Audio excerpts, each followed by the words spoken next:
로마서 8장 26절부터 30절까지입니다. 같이 합독하겠습니다. 시작. 이와 같이 성령도 우리 연약함을 도우시나니 우리가 마땅히 빌 바를 알지 못하나 오직 성령이 말할 수 없는 탄식으로 우리를 위하여 친히 간구하시느니라. 마음을 감찰하시는 이가 성령의 생각을 아시나니 이는 성령이 하나님의 뜻대로 성도를 위하여 간구하심이니라. 우리가 알거니와 하나님을 사랑하는 자 곧 그 뜻대로 부르심을 입은 자들에게는 모든 것이 합력하여 선을 이루느니라. 하나님이 미리 아신 자들로 또한 그 아들의 형상을 본받게 하기 위하여 미리 정하셨으니 이는 그로 많은 형제 중에서 맏아들이 되게 하려 하심이니라. 또 미리 정하신 그들을 또한 부르시고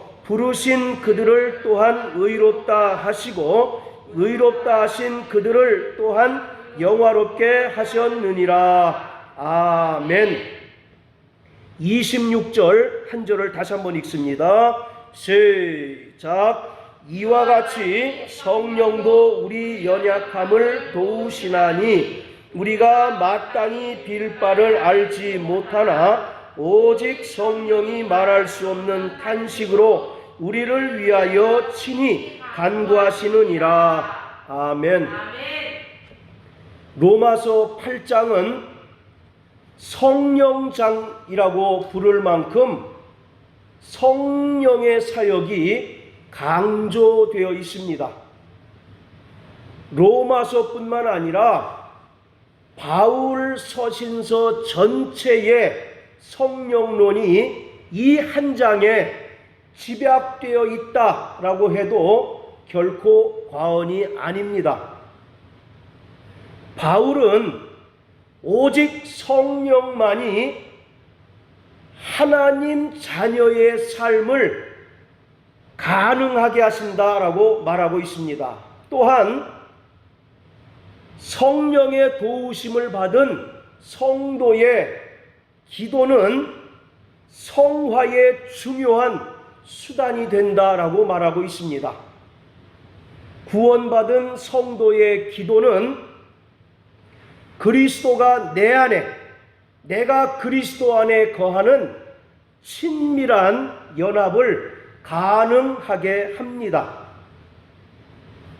성령은 인격을 가지신 분이기에 때로 탄식하시고 근심하기도 하십니다. 에베소서 4장 30절에 하나님의 성령을 근심케 하지 말라고 말씀하고 있습니다. 성령은 성도를 위하여 탄식하시고 성도의 연약함을 도우시기 위하여 친히 간구하십니다. 성령은 성도의 삶과 분리할 수 없고 구원 얻은 믿음을 얻게 하고 하나님을 아버지라 부르게 하시고 은사를 체험하게 하시고 생명의 부활에 참여하게 하십니다. 따라서 성도는 자신의 삶에 있어서 성령을 전적으로 의존해야 하며 성령을 떠나서 자신의 힘만으로 할 수 있는 것이 아무것도 없습니다. 우리 성도들의 신앙생활의 성공과 실패는 얼마나 성령을 의존하는가, 그를 신뢰하고 그에게 자신을 맡기는가, 그리고 그의 인도하심을 받는가에 달려 있습니다.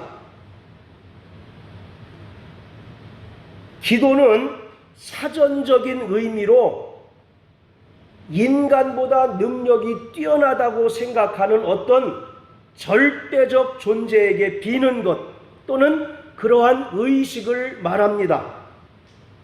많은 그리스도인들이 기도에 대하여 오해를 하고 있습니다.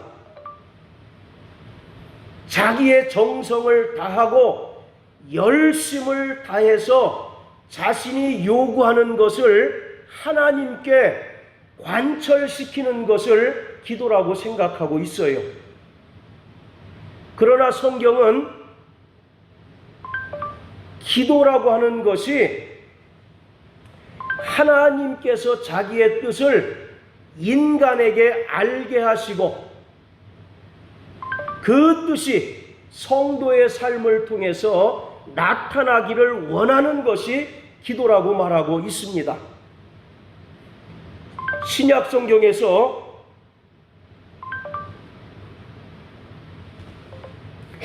성경에서 기도에 해당되는 헬라어로 프로스코마이라고 하는 단어가 있습니다. 자, 따라하세요. 프로스코마이.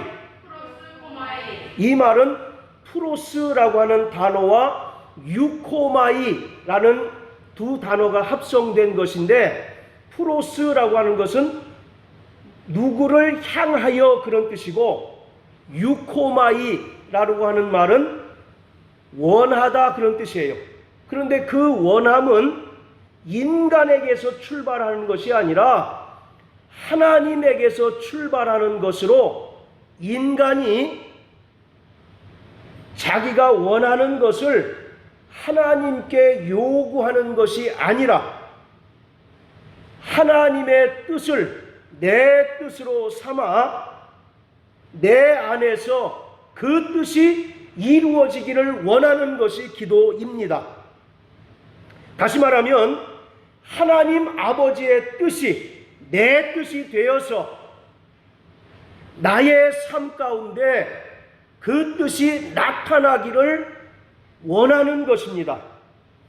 마태복음 6장 10절에 주님이 제자들에게 가르쳐 주신 기도문 중에 뜻이 하늘에서 이룬 것 같이 땅에서도 이루어지기를 원한다라고 고백하고 있습니다. 이와 같이 내 요구를 하나님께 정성을 다하고 열심을 다해서 관철시키고 기필코 얻어내는 것이 기도가 아니라 하나님의 뜻을 내 뜻으로 삼아서 나의 삶 가운데 그 뜻이 이루어지기를 원하는 것이 바로 기도인 것입니다.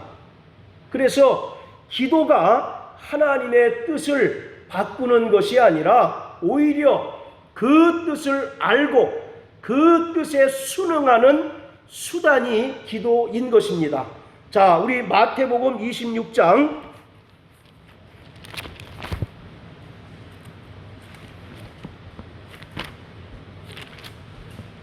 39절, 42절, 44절 우리 김영미 성도님 한번 읽어주십시오. 마태복음 26장 39절, 42절, 44절.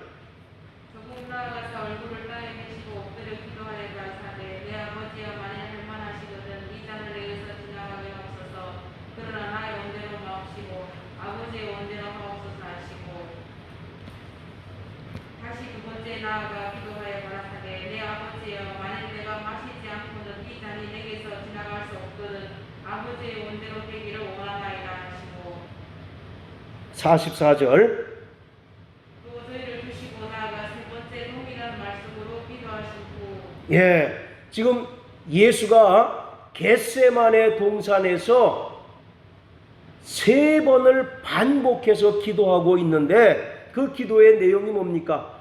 아버지여 할만하시거든 이 십자가 고난이 내게서 옮겨지기를 원합니다. 그러나 나의 원대로 마옵시고 아버지의 원대로 되길 원합니다. 3번씩이나 반복해서 기도하고 있어요. 이처럼 기도가 하나님의 뜻을 바꾸는 것이 아니라 하나님의 뜻을 알고 그 뜻에 순응하게 하는 수단이라고 하는 겁니다. 자, 그리고 예레미야 7장을 다 같이 한번 보십니다. 구약성경 예레미야 7장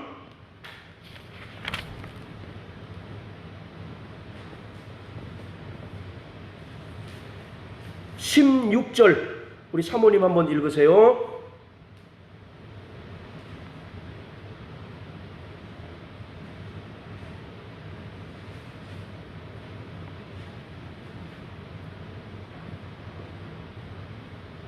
여호와께서 이같이 말씀. 예레미야 7장 16절. 그런즉 너는 이 백성을 위하여 기도하지 말라. 그들을 위하여 부르짖어 구하지 말라. 내게 간구하지 말라. 내가 너를 듣지 아니하리라. 자, 그리고 11장 14절.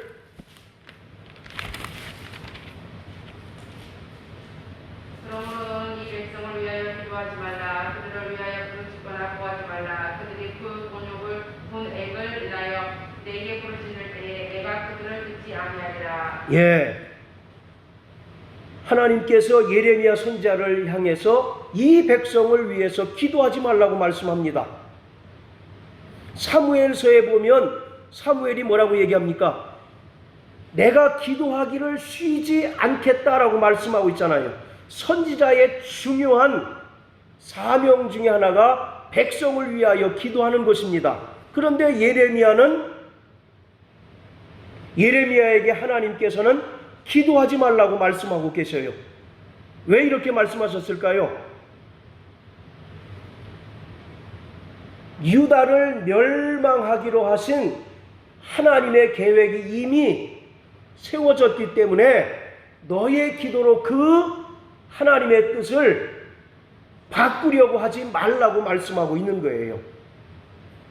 오늘 이와 같이 성도들이 마치 기도를 통해서 하나님의 뜻을 바꾸려고 시도하는 경우가 많습니다.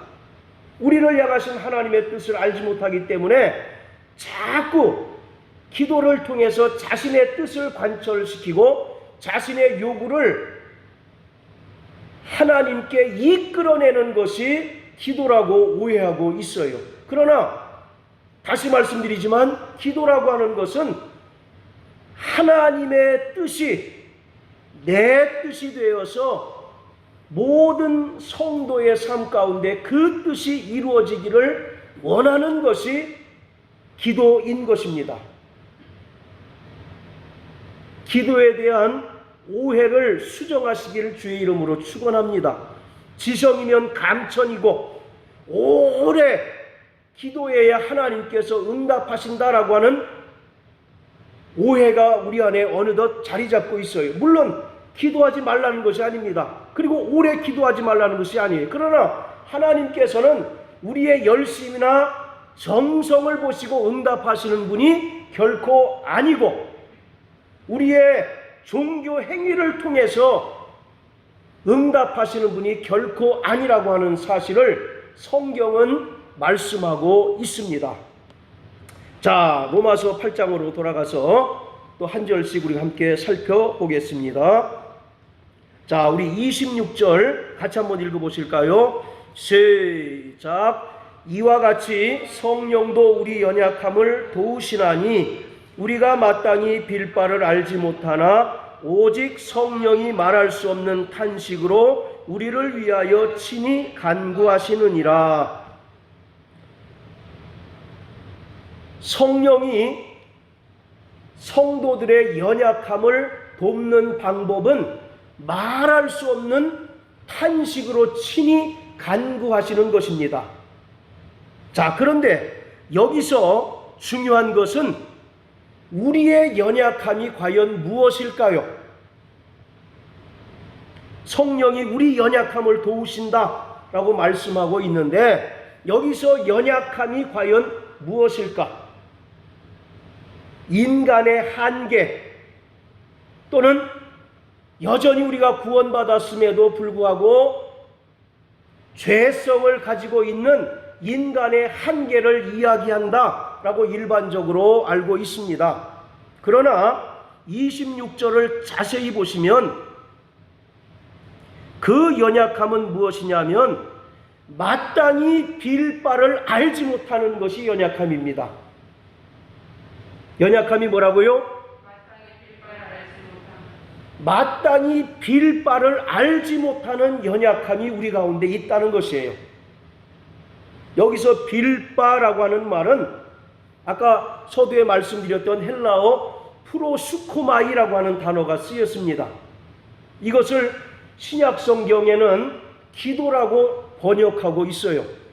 그러니까 성도들이 기도하는 것은 하나님 뜻대로 기도하고 하나님의 뜻을 알고 그 뜻대로 기도하고 그 뜻대로 살기를 원하기 때문에 기도하는 겁니다. 그런데 거의 대부분의 기도가 자신의 육신의 필요, 육신의 부족함을 채우기 위해서 기도하고 있다는 것이죠.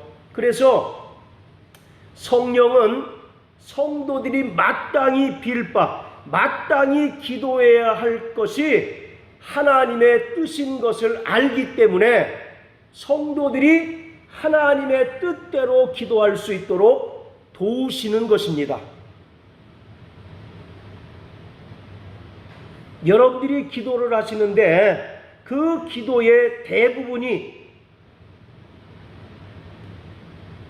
우리의 필요를 채우는 기도 아니겠습니까? 물질을 구하기도 하고 때로는 건강을 구하기도 하고 때로는 직장 문제를 구하기도 하는 대부분 육체의 필요를 구하는 기도예요. 그런데 마땅히 빌 바라고 하는 것은 우리가 마땅히 하나님 뜻대로 기도해야 한다는 것입니다. 그런데 대부분이 말씀드린 것처럼 육체의 필요를 채우고 육체의 요구를 이루는 그러한 기도를 하기 때문에 성령이 우리에게 하나님의 뜻을 깨닫게 하시고 성령이 하나님의 뜻대로 기도하도록 도우신다라고 말하고 있습니다. 여기서 간구라고 하는 말은 중보하다 그런 뜻이에요. 그러니까 성령은 하나님과 성도 사이에 중보 기도를 하시는 분입니다. 자, 27절 마음을 감찰하시는 이가 성령의 생각을 아시나니 이는 성령이 하나님의 뜻대로 성도를 위하여 간구하심이니라. 성령이 성도를 위하여 간구하시되 하나님의 뜻대로 간구하십니다.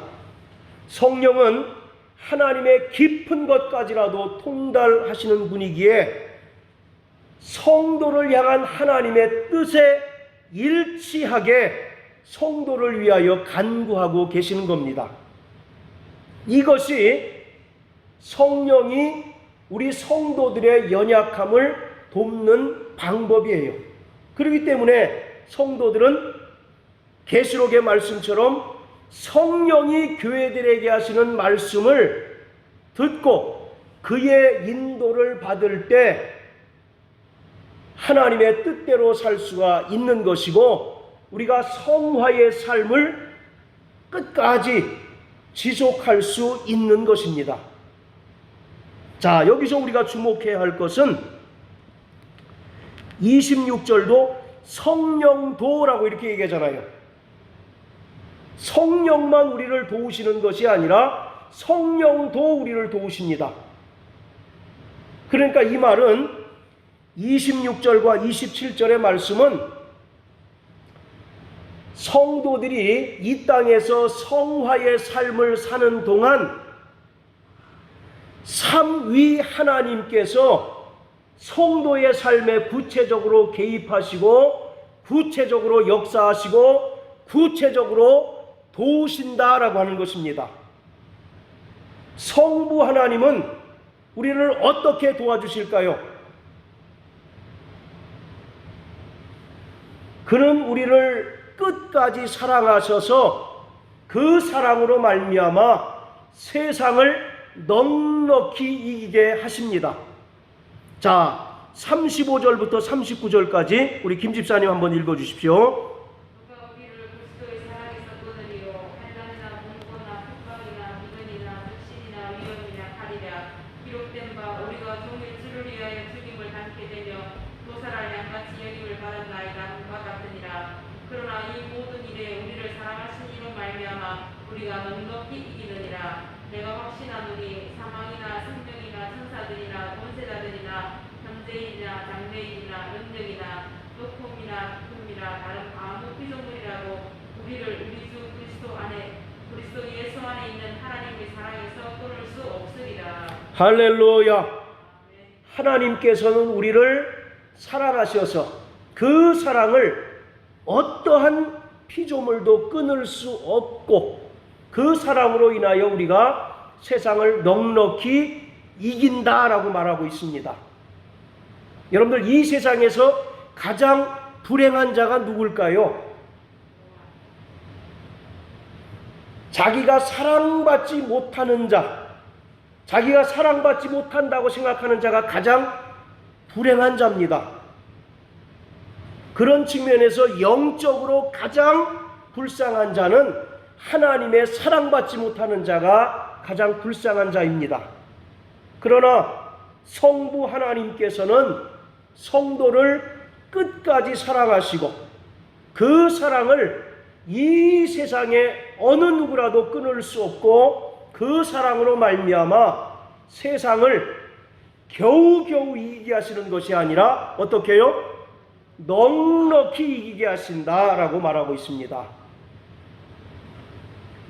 성자 예수 그리스도는 마귀의 참소로부터 우리를 적극적으로 변호해 주십니다.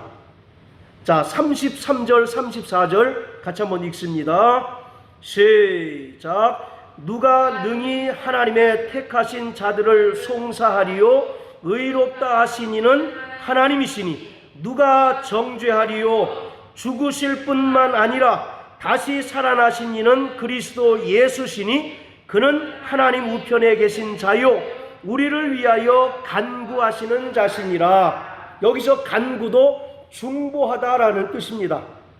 성령도 하나님과 성도 사이를 중보하시고 예수 그리스도도 하나님과 성도 사이를 중보하셔요. 그래서 마귀가 끊임없이 하나님의 자녀들을 참소하고 고소합니다. 계시록 12장 10절의 말씀처럼 밤낮 형제를 참소하는 자가 있다라고 말하잖아요. 그가 마귀요 사단 아니겠습니까? 마귀가 끊임없이 성도들을 율법을 통해서 참소하고 정죄합니다. 그러나 우리 뒤에는 든든한 변호사가 계십니다. 할렐루야. 여러분들, 이 세상에서도 변호사라도 같은 변호사가 아니더라고요. 그래서 이 세상에서는 정의가 이기는 것이 아니라 능력 있는 변호사가 이긴다라는 얘기가 있답니다. 마찬가지로 우리 뒤에는 든든한 백그라운드가 있어요. 우리를 위하여 변호해 주시는 예수 그리스도가 계십니다. 할렐루야. 그렇기 때문에 끊임없이 마귀가 우리를 참소할지라도 예수 그리스도가 우리를 변호해 주심으로 우리가 죄로부터 자유하게 되고 8장 1절과 2절의 말씀처럼 그런즉 그리스도 예수 안에 있는 자들은 결코 뭐가 없습니까? 정죄함이 없나니 생명의 성령의 법이 죄와 사망의 법에서 너희를 해방하였다라고 말하고 있습니다. 자, 또 요한일서 2장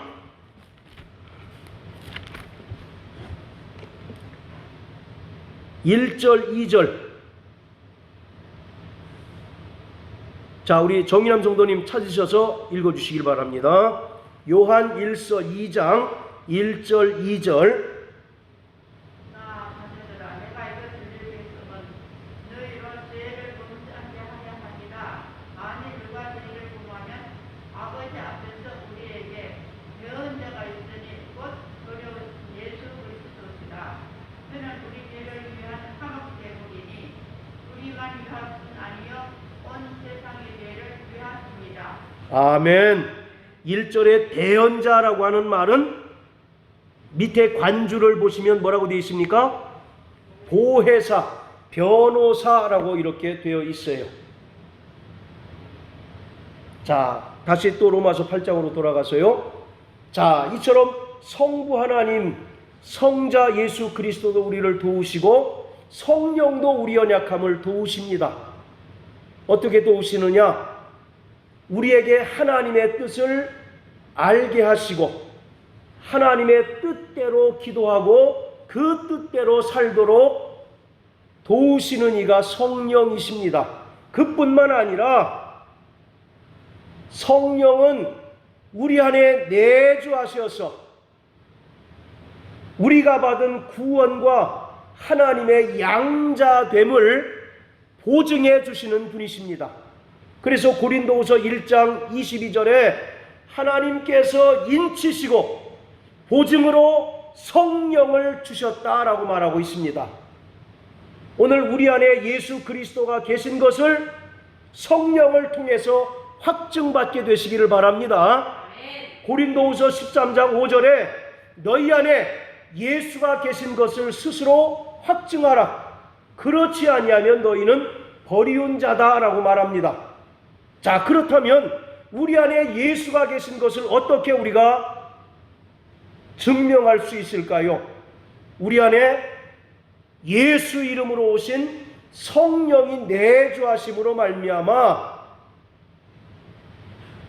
우리 안에 예수가 계시고 우리가 하나님으로부터 영원하고 완전한 구원을 받았고 하나님의 양자가 되었음을 보증받게 됩니다. 할렐루야.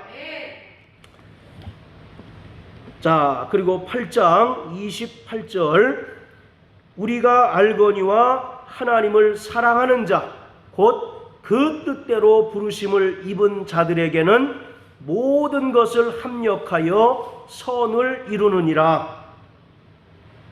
하나님을 사랑하는 자 곧 그 뜻대로 부르심을 입은 자들은 성도들을 말합니다. 그리고 모든 것이 합력하여 선을 이룬다. 이 말이 해석상에 논란이 있습니다. 자, 그런데 그 밑에 관주를 한번 보세요. 뭐라고 되어 있습니까? 어떤 사본에 하나님이 모든 것을 합하여 선을 이루시느니라. 우리 개역 한글 성경에는 하나님이라고 하는 말이 없는데 다른 사본에 28절에는 하나님이라고 하는 단어가 있어요. 그래서 하나님께서 모든 만물을 주관하시고 섭리하셔서 성도들이 선을 이루게 하신다라고 말하고 있습니다.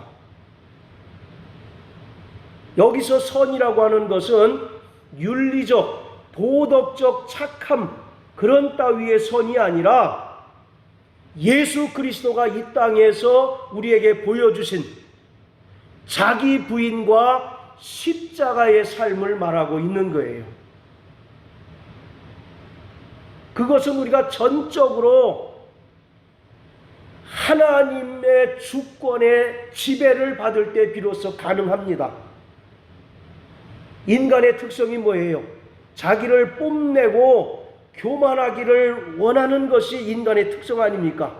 그러한 모든 것들을 부인하고 철저히 자기 십자가를 지고 예수를 쫓는 것은 성령께서 우리를 지배하고 다스리실 때 비로소 가능할 수 있다라고 하는 것입니다. 그리고 선이라고 하는 것은 29절에 뭐라고 표현하고 있느냐면 그 아들의 형상을 본받으라 이렇게 표현하고 있어요. 따라하세요. 그 아들의 형상을 본받으라. 그 아들의 형상을 본받으라. 그것이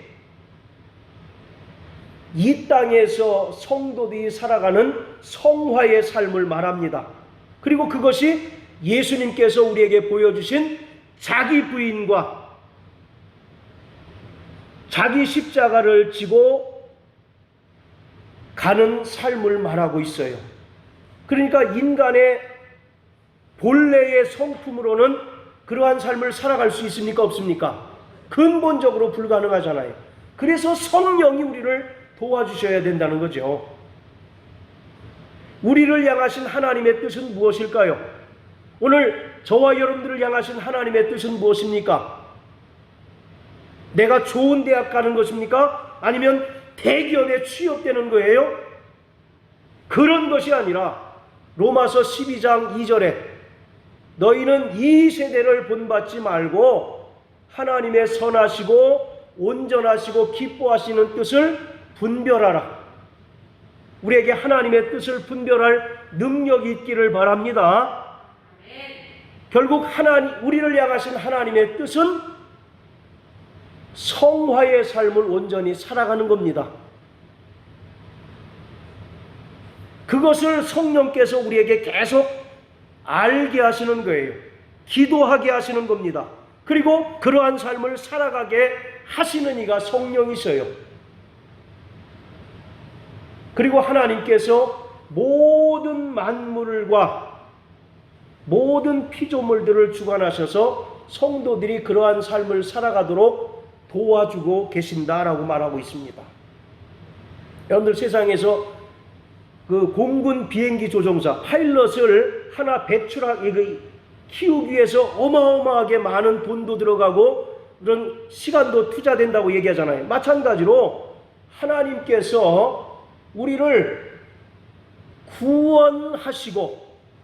구원하신 이후에 영광스러운 하나님의 나라에 들어갈 때까지 성화의 삶을 살기 위해서 그냥 방치해 두시는 것이 아니라 이제 네가 구원받았으니까 네 맘대로 살아 그런 것이 아니라 혹 불면 날아갈까 혹 꺼질까 늘 노심초사하셔서 성부 하나님은 우리를 사랑하셔서 넉넉히 세상을 이기게 하시고 성자 예수는 마귀의 참소로부터 우리를 변호해 주시기도 하시고 성령은 우리에게 하나님의 뜻을 깨닫고 그 뜻대로 기도하고 그 뜻대로 살도록 우리를 도와주십니다.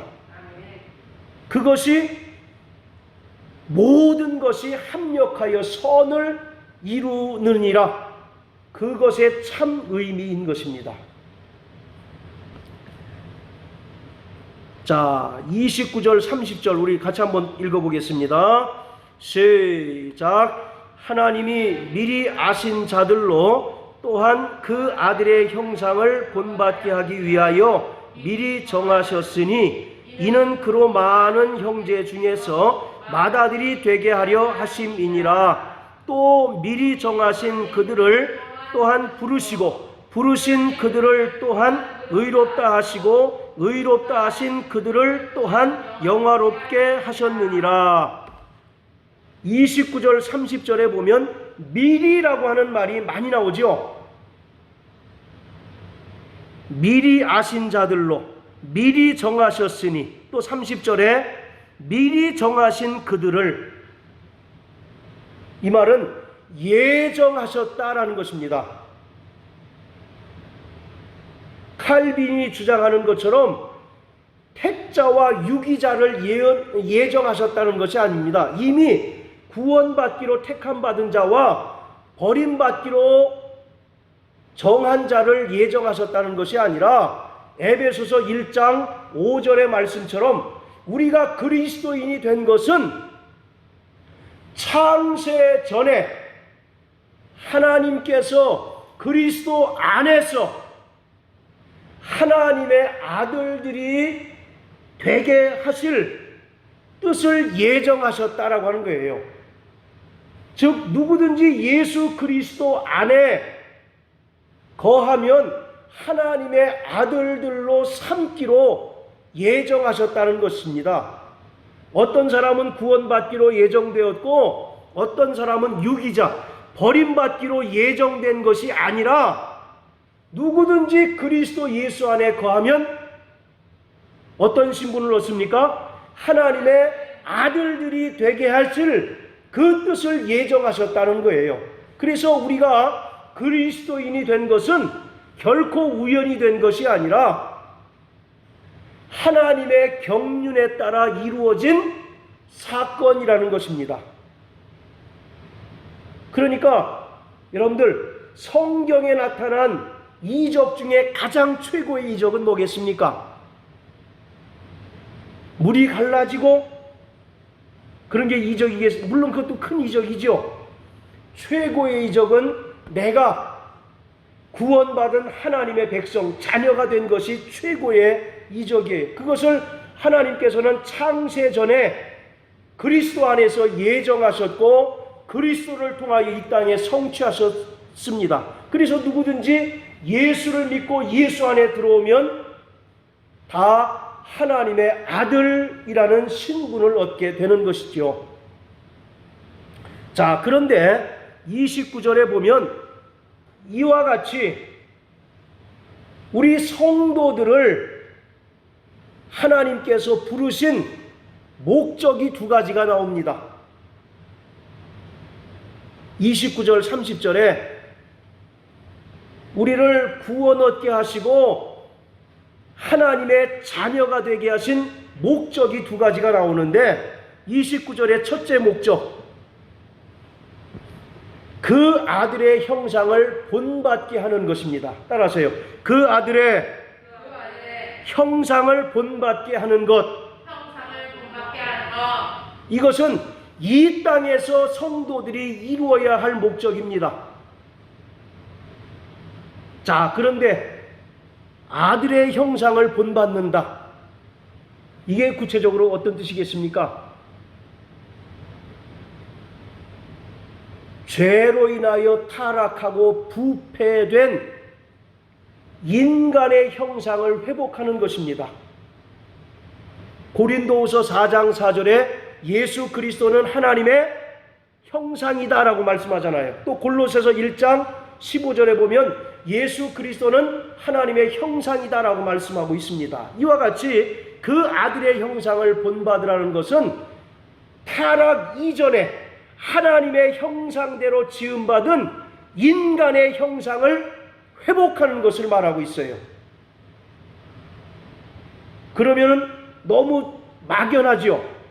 그것을 구체적으로 우리의 삶 가운데 어떻게 적용할 수 있느냐? 예수 그리스도 안에 있는 믿음과 성령의 도우심으로 말미암아 하나님의 성품과 하나님의 인격을 닮아가며 성령의 열매를 맺는 삶을 살라고 하신 겁니다. 따라서 나 영혼아 성령의 열매를 맺자. 성령의 열매를 맺는 것은 우리 신앙생활의 목적입니다. 이 땅에서 우리가 이루어야 할 목적이에요. 여러분들, 나무를 유실수를 심는 이유가 뭡니까? 그렇죠. 열매를 얻기 위해서 나무를 심는 것처럼 하나님께서 이 땅에서 우리 성도들에게 요구하시는 것은 그리스도 안에 있는 믿음과 성령의 도우심으로 말미암아 하나님의 형상을 회복하고 하나님의 성품과 하나님의 인격을 닮아가며 성령의 열매를 맺기를 원하시는 것입니다. 자, 갈라디아 4장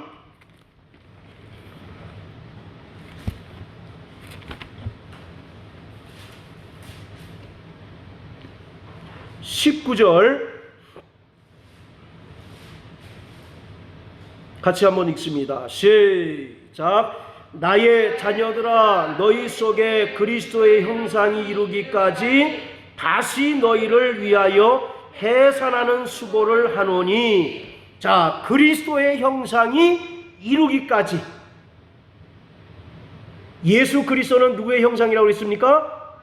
하나님의 형상이죠. 그래서 그리스도의 형상을 이룬다라는 얘기는 하나님의 성품과 인격을 닮아가고 성령의 열매를 맺는 것이다.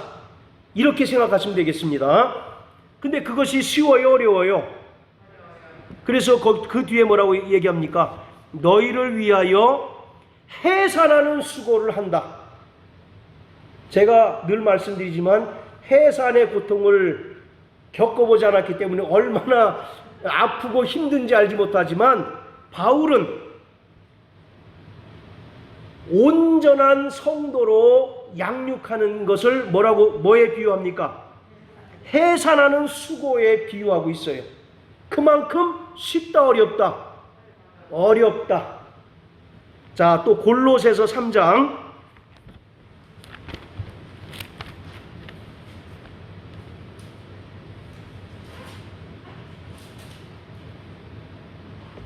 10절입니다. 시작. 새 사람을 입었으니 이는 자기를 창조하신 자의 형상을 조차 지식에까지 새롭게 하심을 받는 자니라. 여기는 자기를 창조하신 자의 형상을 조차 지식에까지 새롭게 함을 받으라 이렇게 얘기합니다. 즉 하나님의 성품과 하나님의 인격을 닮을 것을 말하고 있어요. 이것을 한마디로 성령의 열매 맺는 삶을 강조하고 있는 것입니다. 자, 또 에베소서 4장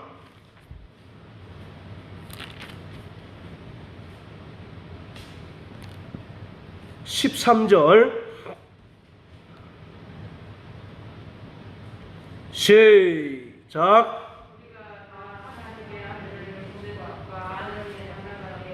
온전한 사람을 이루어 그리스도의 장성한 분량이 충만한 데까지 이르리니.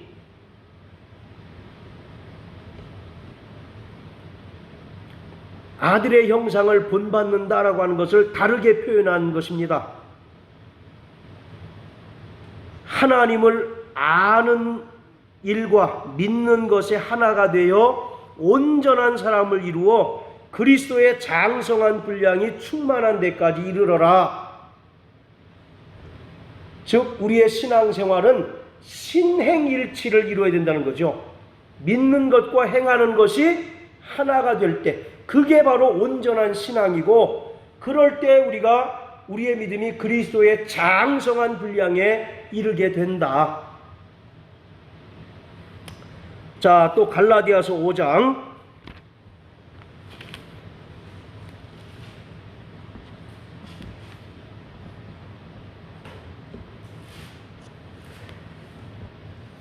16절부터 21절까지 보면 육체의 소욕을 따라 살아가는 사람들 얘기죠. 그 사람들의 결과는 어떻습니까? 21절에 이러한 자들은 하나님 나라를 유업으로 받지 못한다. 19절에 보면 육체의 일은 현저하니, 육체의 일은 분명하다 그런 뜻이죠. 그 나타나는 행위가 분명하다 그런 뜻입니다. 자, 그리고 22절 23절 다 같이 시작. 사랑과 희락과 화평과 오래 참음과 자비와 양선과 충성과 온유와 절제니 이 같은 것을 금지할 법이 없느니라. 이것이 하나님 아들의 형상을 본받고 우리를 창조하신 자의 형상을 쫓는 것이다 라고 성경은 말하고 있어요. 성령의 열매 이 9가지는 인간의 타고난 천성이 아니라 하나님을 닮은 성품을 이야기하고 있는 겁니다. 우리가 선천적으로 착한 사람 있습니까? 없습니까? 있죠. 아, 저 사람은 법 없이도 살 수 있다, 이렇게 제가 그런 얘기 조금 들었어요. 그런데 어떻습니까? 마음 한켠에는 여전히 못된 죄악이 꿈틀거리잖아요.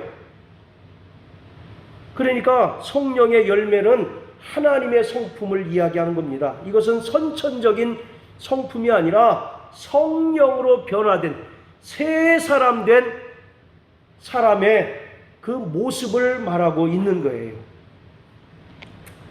자, 로마서 또 8장으로 돌아갑니다.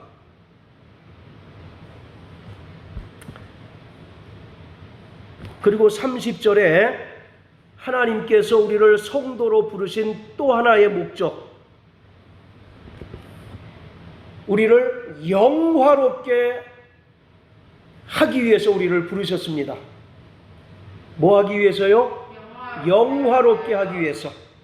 그래서 이 로마서 8장은 성도의 칭의와 성화와 영화, 구원의 전 과정을 다 설명하고 있는 것이 로마서 8장이에요. 그러니까 어떤 성경학자들은 성경 중에서 가장 중요한 한 장을 꼽으라면 서슴없이 주저함이 없이 8장을 꼽는 사람들이 많습니다. 성도의 칭의, 성화의 과정, 영화를 모두 설명하고 있는 것이 로마서 8장이거든요. 자, 성도가 영화롭게 되었다는 것이 뭐겠습니까? 이것은 아까 29절에 아들의 형상을 본받는 것이 이 땅에서 성도들이 이루어야 할 목적이라고 하면 30절은 신령한 몸을 입고 최종적인 하나님의 영광에 참여하는 것을 말하고 있어요. 이것이 하나님께서 천지 만물을 창조하시고 예수 그리스도를 통하여 죄인들을 구원하신 가장 최종적인 목적입니다. 우리를 영화롭게 하는 것, 이 썩어질 몸을 훌을 벗어버리고 썩지 아니할 신령한 몸을 입고 영광의 부활에 이르는 것, 그것이 영화의 구원입니다. 자, 23절 한번 읽으세요. 23절, 8장 23절. 자, 시작. 이뿐 아니라 또한 우리 곧 성령의 처음 익은 열매를 받은 우리까지도 속으로 탄식하여 양자 될 것, 곧 우리 몸의 구속을 기다리느니라. 몸의 구속, 이것이 신령한 몸으로 변화를 받아 영광의 부활에 참여하는 것입니다. 이것은 지금 이루어진 것은 아니죠. 주님 재림하심으로써 장차 이루어질 최종적인 영광이고 성도의 최고의 소망이에요. 이것이 바로 바울이 말하는 영화의 구원입니다. 칭의는 우리가 예수 그리스도의 은혜를 믿음으로 죄 없다라고 하나님께서 선언하시는 것이 칭의고, 구원받은 이후에 성령을 따라 하나님의 거룩하심과 의를 좇아 살아가는 것을 성화의 구원이라고 한다면, 영화는 우리가 이 세상에 썩어질 몸을 훌을 벗어버리고 신령한 몸으로 변화를 받아서 생명의 부활, 영광의 부활에 참여하는 것입니다. 고린도전서 15장 한번 보시겠습니다.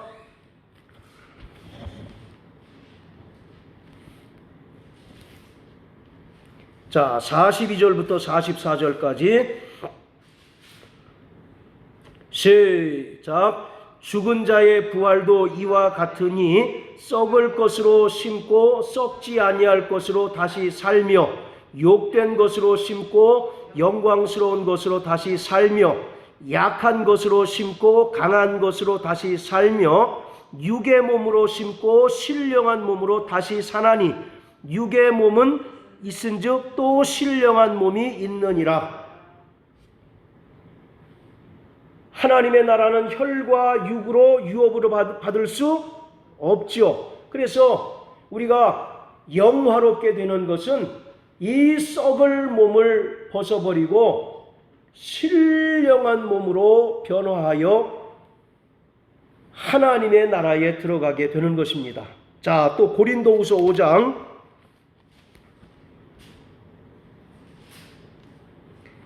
1절 2절입니다. 시작. 만일 땅에 있는 우리의 장막집이 무너지면 하나님께서 지으신 집, 곧 손으로 지으신 것이 아니요 하늘에 있는 영원한 집이 우리에게 있는 줄 아나니 과연 우리가 여기 있어 탄식하며 하늘로부터 오는 우리 처소로 덧입기를 간절히 사모하노니. 할렐루야. 우리는 이 땅에서 성화의 삶을 살아가고 있습니다. 우리의 최종 목적은 뭐예요? 영화의 구원이죠. 그 영화의 구원은 이 땅에 있는 우리의 장막집, 육체를 벗어버리고 하나님께서 손으로 짓지 아니하신, 하나님께서 지으신 그 신령한 몸으로 변화를 받아 하나님의 나라에 들어가게 되는 것입니다. 할렐루야. 이것이 우리 성도들의 최종적인 소망입니다.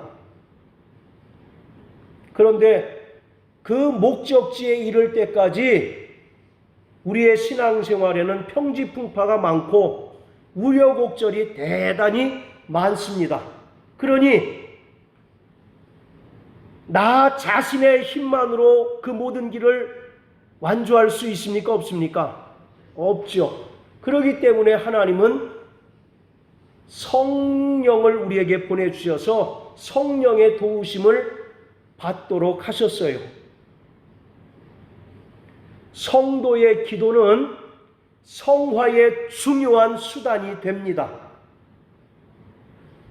성령이 우리에게 하나님의 뜻을 알게 하시고 그 뜻대로 기도하고 그 뜻대로 사는 자만이 성화의 삶을 살아갈 수가 있습니다. 아까 갈라디아서 5장에 보면 성령의 소욕을 좇아 사는 자와 육체의 소욕을 사는 자의 그 결과가 어떠한가를 말하고 있잖아요. 육체의 일은 현저하니 이러한 자는 하나님 나라를 유업으로 받을 수 없다. 자, 잘 생각해 보세요. 그 육체의 소욕을 따라 사는 사람이 아예 교회를 다니지 않았던 불신자를 얘기하겠어요? 아니면 신자였다가 타락한 자를 말하겠습니까? 기본적으로 성경은 불신자에 대한 말씀이 아니라 예수를 믿는 성도에 관한 말씀이에요. 그런데 육체의 소욕을 따라 살다가 하나님 나라를 유업으로 받지 못할 자들은 구원받은 믿음이 있다가 타락하고 변질돼서 다시 세상으로 돌아가는 자들을 말하고 있는 겁니다.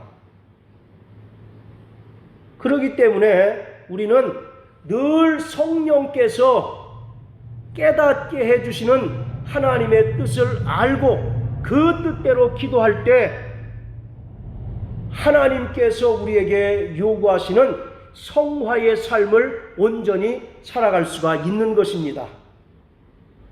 그러므로 성도는 절대로 기도에 태만해서는 안 됩니다.